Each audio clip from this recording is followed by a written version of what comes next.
Alman otomobil grubu Volkswagen'in Birleşmiş Milletler İnsan Hakları Yüksek Komiserliği'nin insanlığa karşı suçların var olduğu sonucuna vardığı Doğu Türkistan'ın Urumçi kentindeki tartışmalı fabrikası artık araba üretmeyecek. Fabrikada sadece arabalar test edilecek. Volkswagen'in Urumçi'deki fabrikasının kurulduğu 2013 yılından bu yana her yıl yaklaşık 50 bin otomobil ürettiği ortaya çıktı. Ancak bu kez üretimi durdurma ve yalnızca fabrikada arabaları test etme kararı şirketin Urumçi'deki Çin pazarından sorumlu yöneticisinin geçen ay Urumçi'deki fabrikayı ziyaret etmesi ve medyaya yaptığı açıklamaların insan hakları örgütlerinden güçlü protestolar çekmesinin ardından geldi.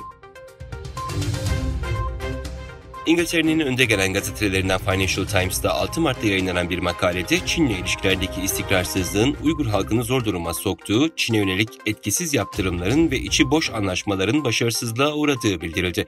Özgür Asya Radyosu'nun haberine göre Financial Times gazetesinin muhabiri Yuan Yang, Çin'le istikrarsız ilişkiler Sincan'ı çamura buladı başlıklı bir makale yayınladı. Makaleye göre Uygur Özerk Bölgesi Başkanı Özgür Tüniyaz'ın Londra ve Brüksel'i ziyaret etme planının geçen ay güçlü muhalefet nedeniyle iptal edilmesi, Avrupa'nın Sincan'daki müdahalesiyle ilgili daha derin bir konuyu aydınlattı. Çin bir süredir demografik bir değişim yaşıyor. Ülkenin nüfusu 60 yıldır ilk kez düşüş halinde. Yeni verilere göre ise Çinli kadınların büyük çoğunluğu ya tek çocuk sahibi olmak istiyor ya da hiç çocuk istemiyor.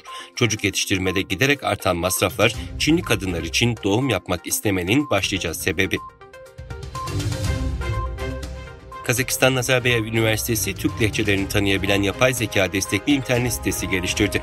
Program şimdilik 10 Türk lehçesini tanımakla birlikte İngilizce ve Rusçayı da bünyesinde barındırıyor. Programın ilerleyen süreçte daha fazla lehçe ve dil eklenerek geliştirilmesi planlanıyor.